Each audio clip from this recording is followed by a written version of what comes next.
Good morning, everyone, from the center of Riga, the capital city of Latvia. So, I'm here after being in Tallinn, Estonia yesterday, standing here in front of the, this is the famous House of the Black Heads, and in front of it is this statue of some mighty warrior whom, well, I won't go into depth about his identity. Oh, this is the warrior clean drinking water. Okay, certainly a very important warrior in the history of Riga and Latvia. This is the Riga's Dome, I guess, Riga Church.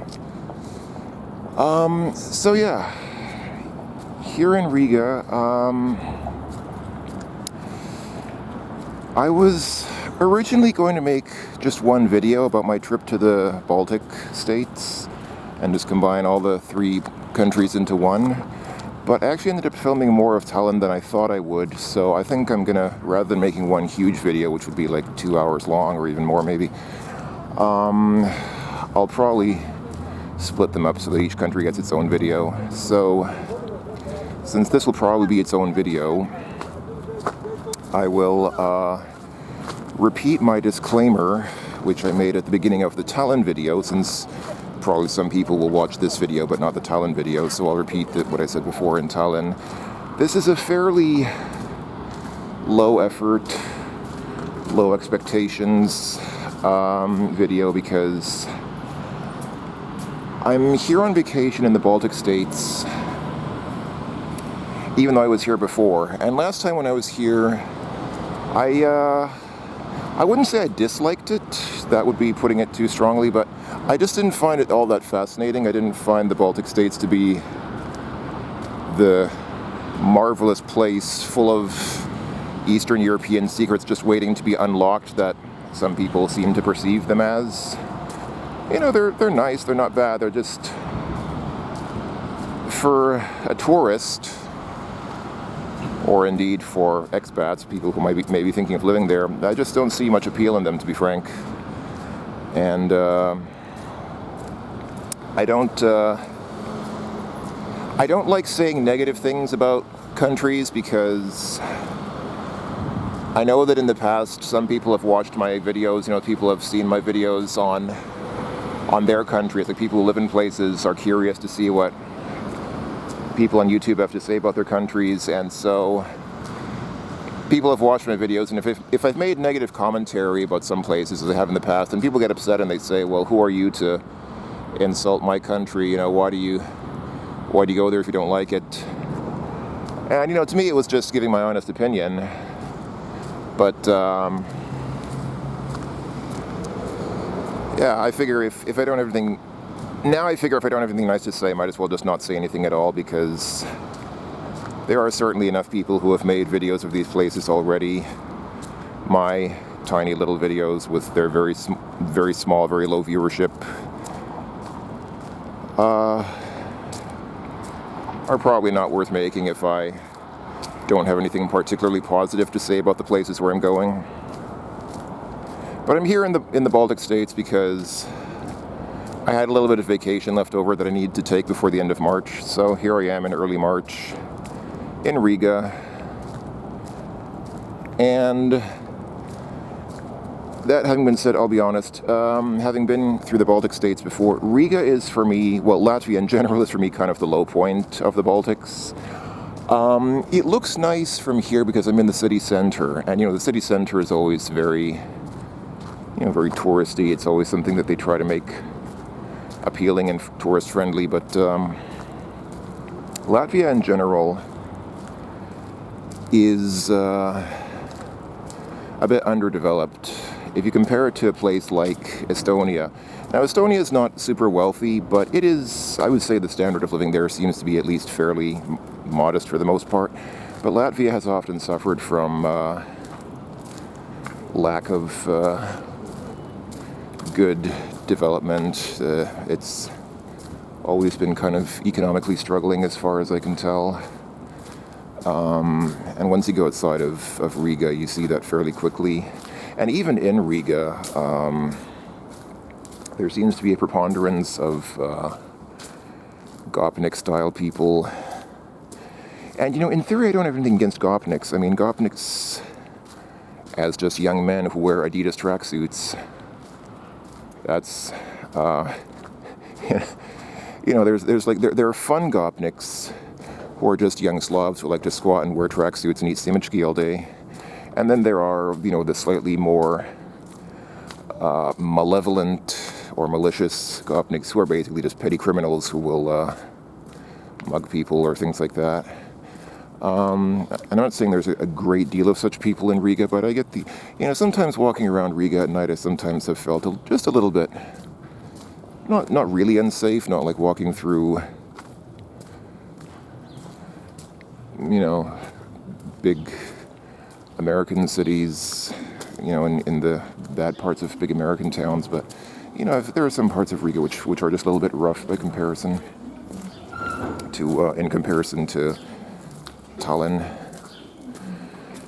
But anyway, so I'm here in Riga, and I don't really know even what to show. I mean, there's not really, in my opinion, there's not that much here to see. It is certainly it's a nice looking city, as long as you don't go too far outside of the center. Riga is actually the biggest city in the Baltic states, which is interesting because this center, like this old historic center of Riga, is actually smaller than Tallinn's old town. So Riga has a smaller old town, like traditional, classical,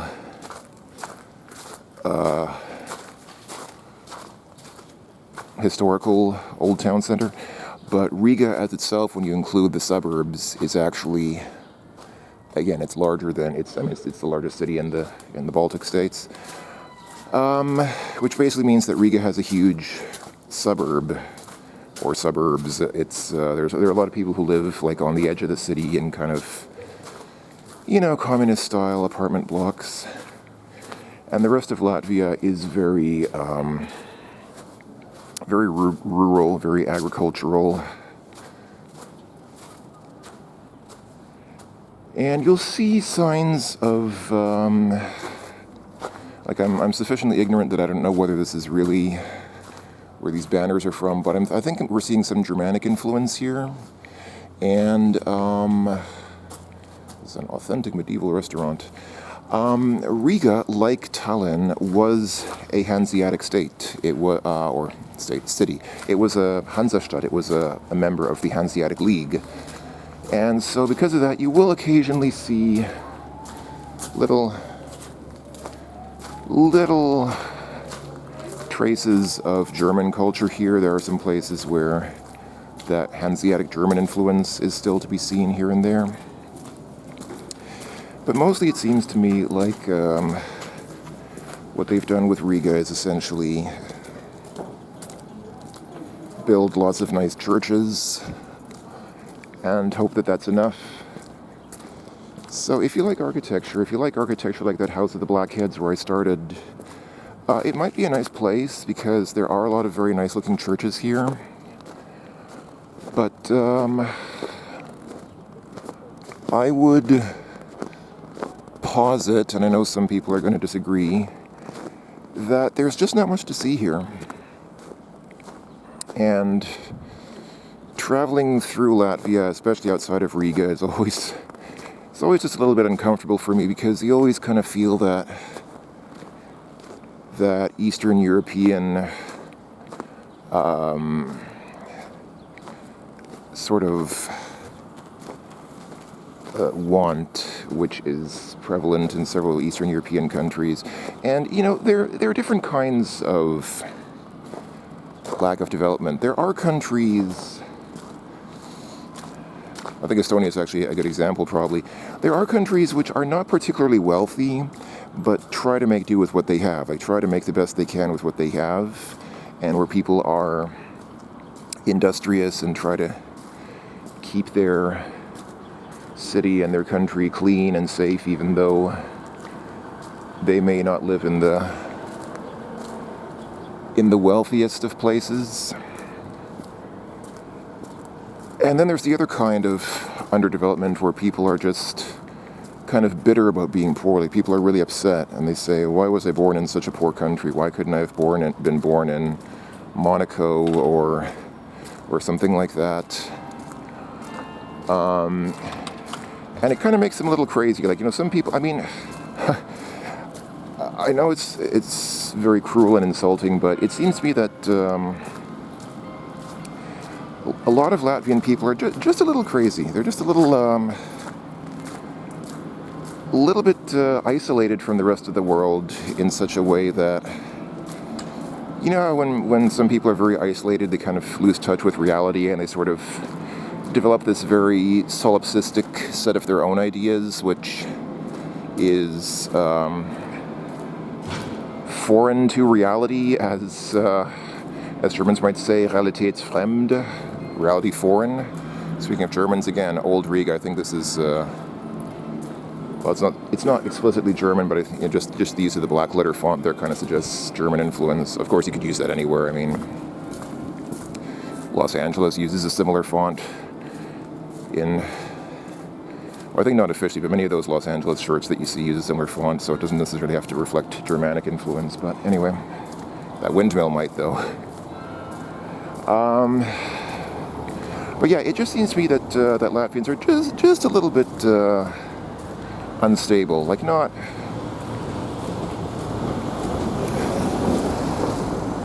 completely raving psychotic, nothing like that. I mean, I'm not trying to insult Latvian people. I've found Latvian people to be pretty nice overall, but they just have a very interesting set of ideas. This is, I think, the other big sort of representative church that forms a significant landmark for the city.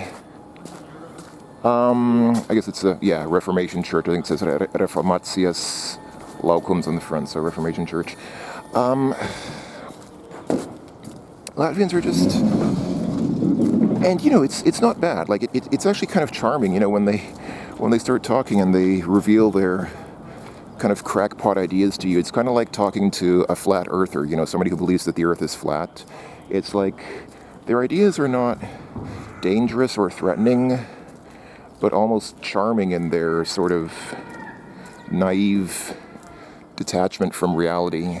So I know that's not a particularly flattering characterization of people, but that is my impression of Latvians overall. And I know Latvians will get upset about that, and I'm sorry. It's just my impression. But probably the biggest or most obvious mark of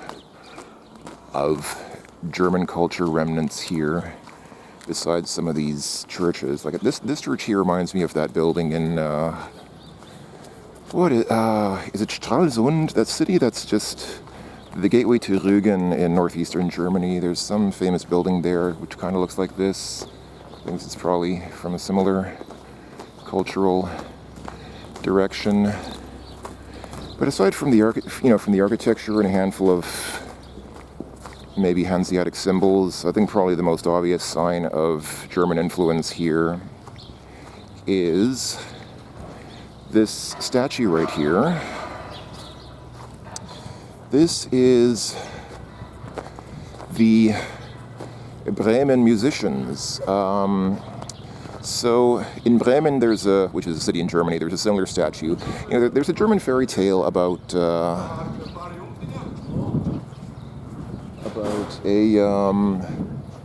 a set of animals who wanted to be musicians.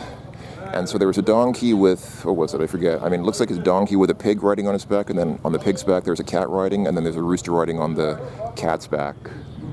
Classical German fairy tale. I forget the details now, unfortunately, but the presence of such a statue here is sort of a dead giveaway that there's certain specific and pervading German influence here in the center of Old Riga. Anyway, I'm kind of at a loss regarding what to film here, to be honest, because, like I said, there's just not that much to see here. Unlike Tallinn, which had a handful of nice landmarks, we could really look at them and say, it's kind of cool. I mean, we've already seen most of the landmarks here. I mean, this church, the House of the Blackheads, the Bremen musicians. What else is there? There's a statue to the north of the city, which I'm still gonna film. But other than that, I'm already running out of ideas for stuff to show in Riga. So there are two possibilities here. Either, what are these guys doing? I see two possibilities here. Either Riga is fairly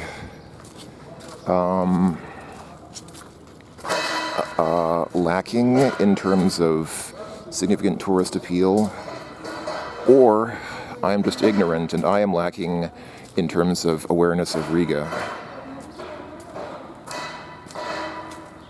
But what can I say? Where I started filming in front of the House of the Blackheads, there was a guy there. I'm surprised he didn't accost me, maybe because I had a camera. There was a guy there who was trying to sell people tours, like he was trying to sell people guided tours of the city. And when they said no, thank you, no thanks, we're not interested, then you'd say, "You have no interest in the city, in the buildings." Like he was kind of aggressively trying to get them, like trying to pressure them into buying his tours. You have no interest in this town, which is kind of kind of an Eastern European thing. That's just something. I said that Estonia is kind of a mixture of Northern Europe and Eastern Europe, which I think is true. But Latvia is like pure Eastern Europe. It really feels like a very Eastern European. There's not much trace of Northern Europe here, even though some people do count all three Baltic states as part of Northern Europe. I think that's stretching it. For me, this is total Eastern Europe, which is usually not a bad thing. Like I like Eastern Europe, but there are some exceptions, and I think this is an exception. So I'm gonna stop now that I've expressed my displeasure. I'm going to stop for a second and find something else to film. Okay, so here we are regarding one of the most important landmarks of Riga that's not just like a church or cathedral or something. So here, kind of on the north side of the city, a little bit north of we're actually walking out of the historical city center and walking into more just the more general, more modern part of Riga. But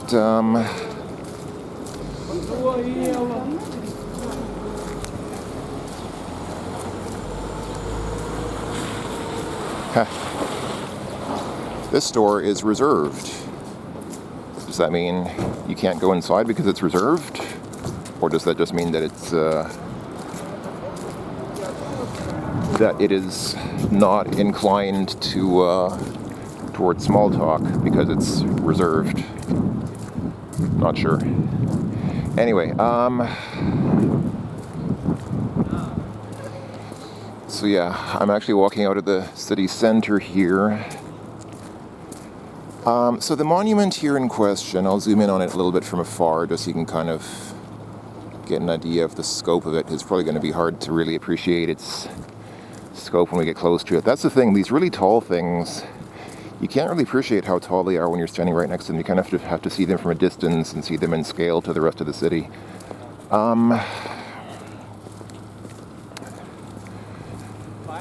So, what is this monument?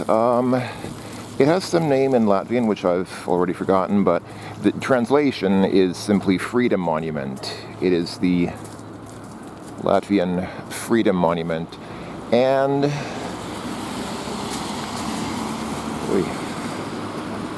crossing this street. I mean, technically this is a pedestrian crossing, so I could probably just step in front of traffic, but I don't like doing that. I don't just like stepping in front of cars, even though I could, because this is a pedestrian cross. I mean, okay, people are doing it. I'll just follow the locals, follow what locals do. I don't like stepping in front of traffic unless somebody else is doing it, because you never know when cars are going to stop. Sometimes cars don't stop where they don't see pedestrians. I know they're supposed to stop by law, but often they don't. Either because they just don't feel like it, or because they don't see you in time, and it's happened. It happens.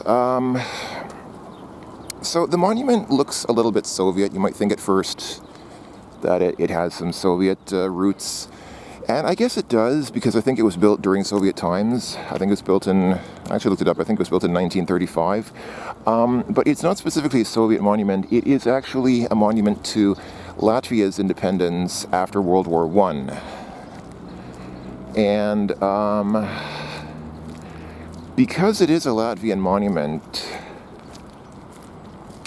and thus not necessarily attuned with the Soviet desires or intentions for Latvia, it was considered for demolition several times. It was actually, the Soviets considered demolishing this monument several times, but they didn't, because they thought it was too important to the culture here, and they thought, okay, let's just leave it be. I just realized there are actually two guys. Those are real people. They're not statues. Those are two real people standing in front of the monument. It's interesting. I don't remember, and there's a security guard there as well. I don't remember seeing all the security here last time I was here. I wonder if that's because of the current situation in Ukraine. We are, of course, in the Baltic states. We are not far from Russia, and just as in Estonia, there is significant Russian influence here in Latvia. So I wonder if security around landmarks like this has been stepped up because of the risk of political demonstrations or attacks or activities or actions relating to the current situation in a certain Eastern European country, which you might have heard of. It's so cold here, the river is actually frozen over. These ducks are standing on the ice. It's about -5 degrees Celsius here, just as it was in Estonia yesterday, which is, again, about, I guess, 25 Fahrenheit. You know, it's not extremely cold, but I was dumb enough to not bring gloves or mittens or anything, so I've got no coverings on my hands, and my fingers do get pretty cold, especially trying to hold the camera and operate the camera while I'm walking around in this cold. It's a little bit unpleasant. Gosh, check that out. Check out that golden roof there. I guess that looks, is that a synagogue? It looks like a synagogue. Wow.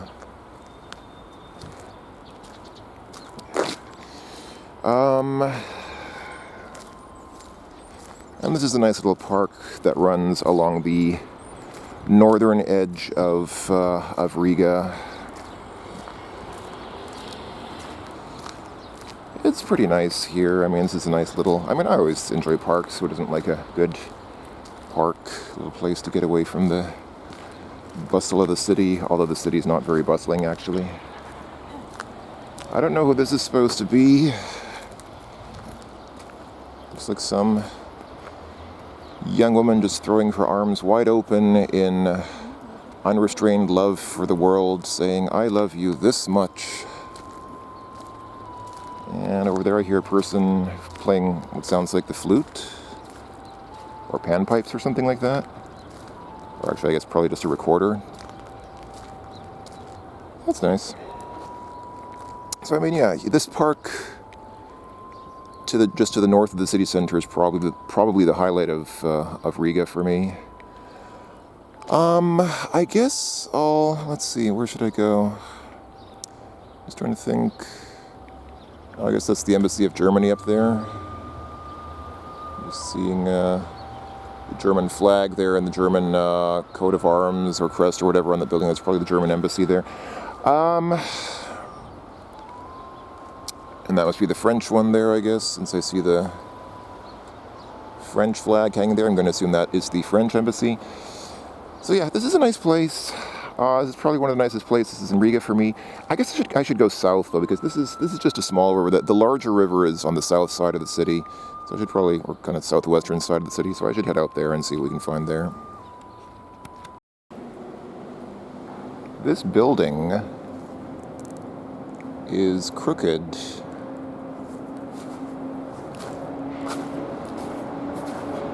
It's actually very crooked. I don't usually have a good eye for these things. I don't usually have a good eye for what's crooked, and if even I can see it, then it must be very crooked. It's all leaned over.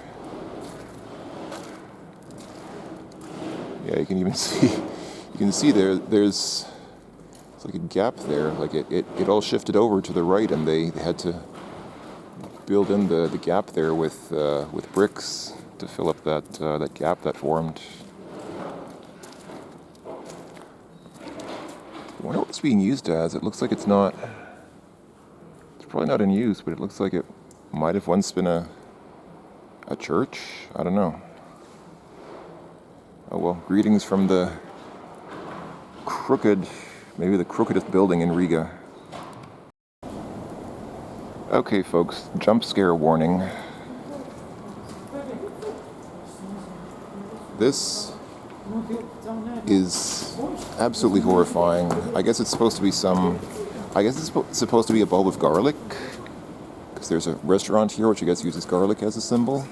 Except it looks like it looks like the garlic that's gonna haunt you in your nightmares or come into your house at night and cut your head off or something. Anyway, I'm standing not far from another major landmark church here in Riga. This is another of the major squares of Riga with a big, impressive church on it. And I'm afraid I don't know the name of this church. I imagine it must have some name, but I could have looked it up, but I didn't, so I'm sorry. But,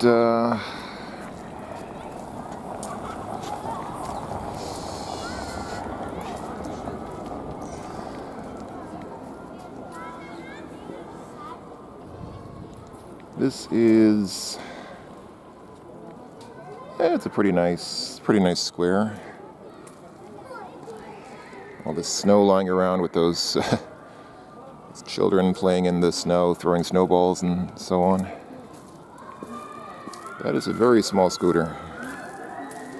That is a very small scooter. I think around the corner here, let me see if I can find it. There's a certain trio of houses here known as the Three Brothers. I'm not sure if I'm going in the right direction, but I guess we'll find out. I guess I could check my map. Actually, let me get out my map for a second. Let's get out the old map app here. So,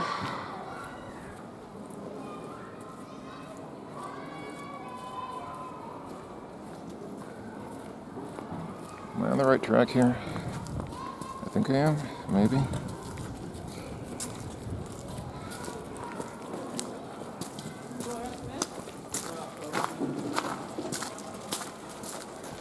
I need to be careful walking next to these buildings too, because the weather is warming up slightly, and as the sun shines on this ice, it is of course creating little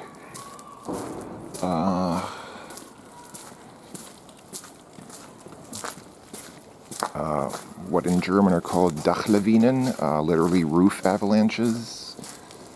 So gotta watch out for that. I think what I'm actually looking for is around this corner here.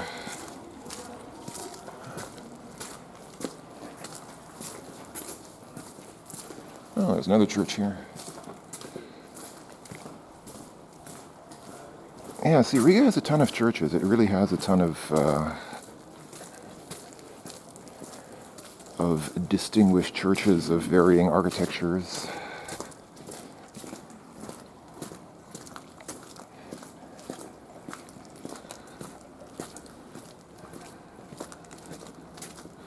Alright, it should be around here. I saw a photograph of them once, but I don't know if I'll recognize. Oh, it's probably these here. Is that right?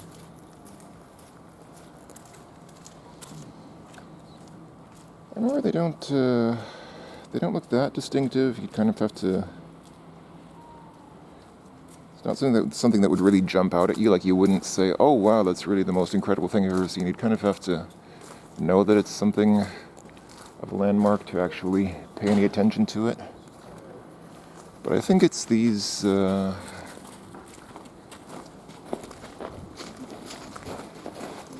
think it's these three houses here. So the green one is the left one, the yellow one in the middle, and then the white one here. I think those are the three brothers. Okay.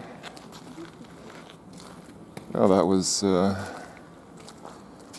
was something. Okay, folks, I tried. I'm sorry. I tried to find something interesting to film in Riga, and I just couldn't find anything. So there's the city there, and that's to the north. And so now I'm going to the south, walking across this bridge over the river Daugava. So this is the big river. This is the big river that cuts through Riga. And you can see over there's a big bridge. And to my left, there's another, what looks like a rail bridge, I think. And then in the distance, there's some big tower, probably a radio or TV transmission tower, which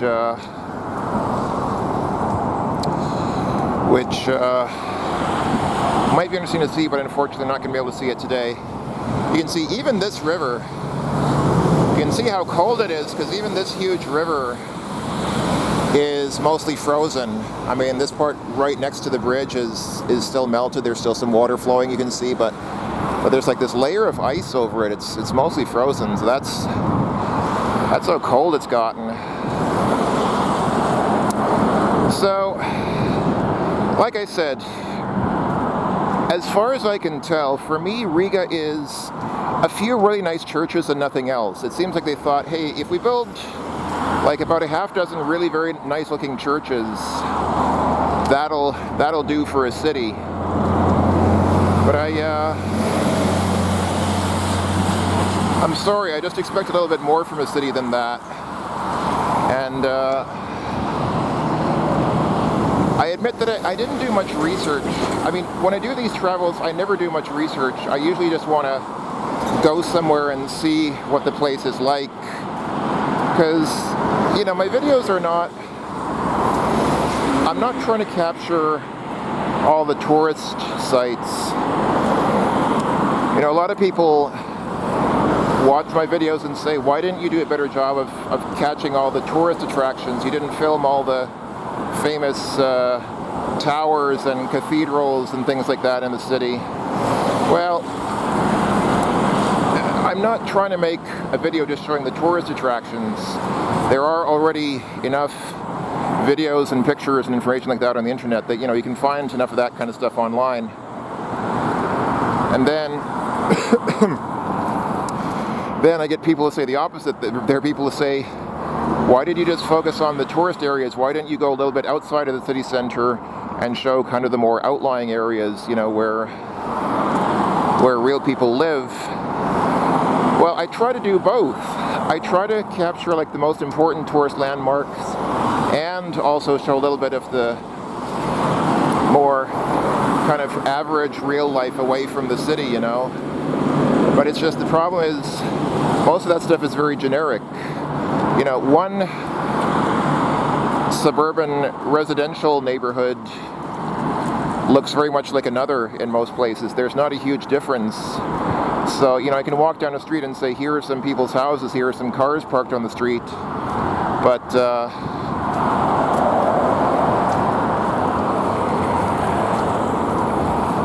that does not really give you a very strong impression of anything. So really, I just make these videos as a way for me to kind of give my personal impressions. These videos are very personal. They're really just my personal experiences and impressions of all the places that I go, because that's really the one thing that you can't just get from a tour guide. You know, tour guides will tell you about the history of places. They'll tell you about, you know, this building was constructed in the year 1825 by famed architect ABC in memorial of the soldiers who died in war X, Y, Z, or Z. But, you know, you can read about that stuff online. But the one thing that those kinds of sources can't tell you is a more personal kind of impression of the experiences of being in a place. So that's what I try to do with my videos. And I think that's why Bald and Bankrupt is so popular too, because Bald and Bankrupt is largely that kind of thing. He also doesn't really focus on the touristy places. He goes to the more out-of-the-way places and tries to make them interesting by imbuing them and infusing them with his own sort of personal perspective, his own personal experiences at being in those places. So I do pretty much the same thing. I was doing it before Bald and Bankrupt. I was doing it before that kind of travel tourism was cool. So what can I say? This building that I'm coming up on now, this kind of unusually shaped building, is the National Library of Latvia. It's just on the other side of this river. So I'm just going to go check that out. And honestly, I think that's going to be it. I'm sorry. I tried to find stuff in Riga to film. I just couldn't find anything. The stuff that I showed was the most interesting stuff that I found. Everything else was just generic streets with restaurants and bars and stuff like that. I really just couldn't find anything that struck me enough to film it. So, if you're from Riga, or if you're very familiar with Riga, if you're well familiar with the city and what's in it, feel free to sound off in the comments on what I might have missed. Feel free to tell me what attractions there are here that I just didn't see because I'm just not familiar enough with the city. What can I say? I can't show or say more than that. I'm sorry, folks. I'm just gonna try to cross the street here to see the library, and then I think I'll be done. So I'll go ahead and stop the camera for a bit. Alright, so here we are. I'm standing in front of the National Library of Latvia. And I don't know what this sign says, or why it has the logos from Red Bull and Dolce & Gabbana on it. That there is the Latvia's National Library logo. Oh, it probably says, I recognize the word skateboard. Okay, so it probably says skateboarding and such is not allowed here. All right. So, I mean, I have to admit, the building is pretty impressive in terms of its size, in terms of its just the sheer scope of it, the sheer size of this building. It's pretty impressive. Honestly, it does have a bit of an unusual architecture. You can see these lines that are formed are not straight. They're kind of deliberately a little bit segmented. So, on the one hand, it looks kind of cool, but I also feel just kind of, I don't know, out here it just kind of feels sort of hostile to human beings. It sort of feels like this place is, because, you know, the library is not integrated into the city at all. The city's way over there on the other side of the river, and here we're just kind of standing in this empty space. Like, there's nobody here. Okay, obviously it's cold now, it's not good weather for hanging around outside, but this feels like a place where there wouldn't be many people even in summer, because there's nothing here. I mean, you have a few buildings sitting around which are probably just generic apartment buildings with a handful of local restaurants and things under them, and that's it. I mean, this just doesn't feel like a very vibrant or lively place. So, yeah, I'm sorry. I really can't think of anything positive to say. I really just the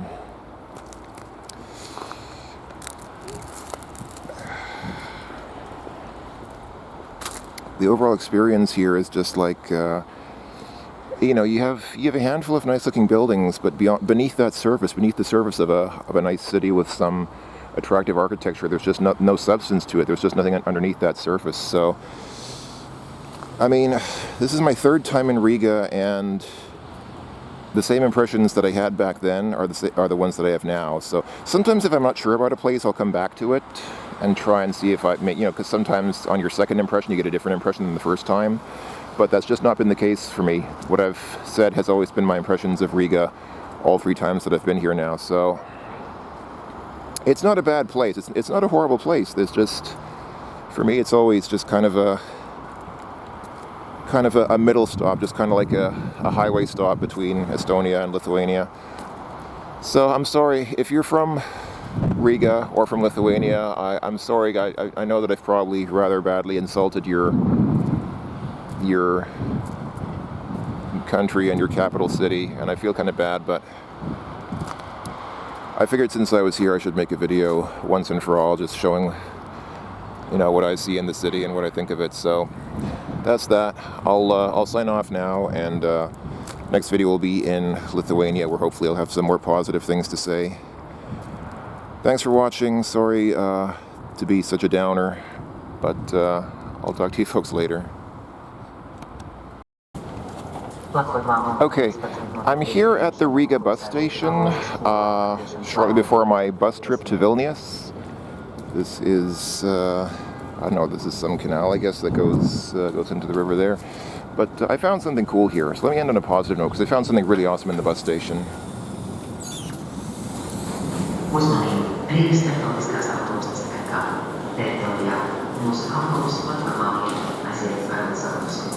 Attention. It is forbidden to feed wild birds in the building of Riga Check this out. Coach Terminal, as well as Let's Pizza. on bus platforms. It is an automated pizza machine. It's not just a pizza vending machine. It will actually knead the dough, put the tomato sauce on and the toppings on the spot. In 3 minutes. In 3 minutes, you get a pizza. That's pretty awesome. And the prices are not bad. You get a margarita pizza for €7. And then you have salami and other stuff. But I mean, it's an automated pizza making machine available 24 hours a day. Because really,